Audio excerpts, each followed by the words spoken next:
السلام عليكم. صلوا على الحبيب المصطفى صلى الله عليه وسلم وعلى آله وصحبه أجمعين.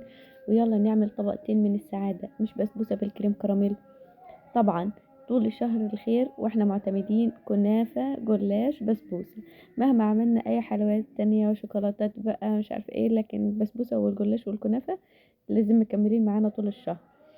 بصي بقى هعلمك انك انت تعمليها النهارده بسبوسه بطريقه حلوه قوي قوي قوي، اول مره تعمليها بالشكل ده وهتعتمديها بقى، مش هتعملي البسبوسه بالطريقه العاديه تاني. معانا كوب من السكر وكوبايه ميه وعصره ليمونه تغلي بس 3 دقايق. احنا عايزين مجرد شربات خفيف. هنضيفها على دقيق السميد دلوقتي.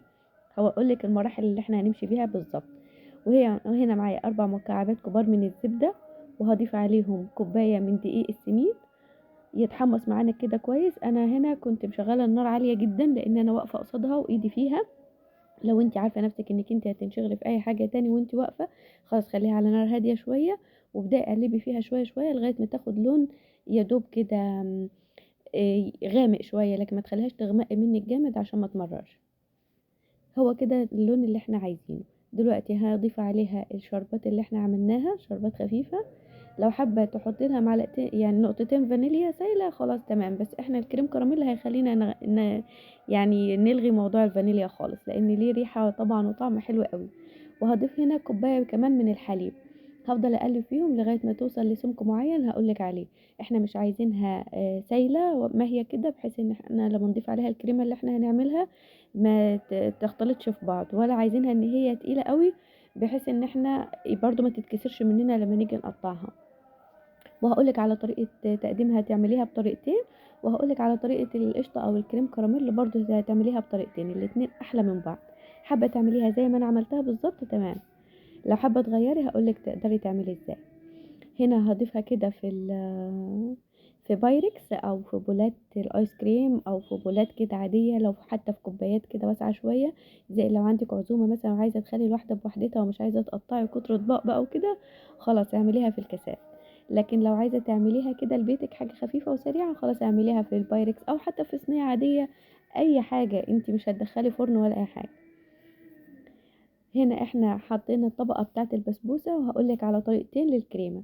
اول طريقة اللي انا عملتها حطيت كوبايتين من الحليب، ولو مش حابة تستخدمي حليب او مش عندك حليب جاهز يعني على طول، خلاص ممكن تستخدمي لبن بودر اللي هو نيدو او نيزولاندي. ما فيش اي مشكلة، كل كوباية حطي عليها معلقة لبن بودر وقلبيها تبقى حليب. وهنا حطيت كوبايتين من الحليب، وباكو من كريم الكراميل، ومعلقتين من النشا، وهحط معلقتين من السكر. ده كل اللي انا استخدمته في الكريمه بتاعتنا. الطريقه التانية اللي انت حابه تعمل، لو حابه مش عايزه تستخدمي كريم كراميل او مش متاح عندك، تقدري تحطي كوبايتين من الحليب ومعلقتين من النشا ومعلقه من الدقيق ومعلقه من الدقيق وكوبايه زبادي او قشطه لما تبرد شويه، ونقطتين من الفانيليا. بس انا قلت لك الكريم كراميل خلينا استغنينا عن الفانيليا.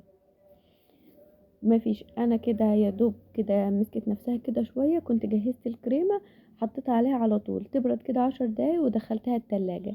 انا دخلتها كده كان حوالي الساعة 4 وطلعتها بعد الفطار. بشرت عليها شوكولاتة، لو حابة تحطي عليها شوكولاتة تمام، حابة تحطي فول سوداني هيكون حلو قوي، حابة اي مكسرات حابة تحطيها، عايزة تعملي فستق كداب اي حاجة. طبعا طريقة الفستق الكداب هتلاقوها موجودة عندك في القناة.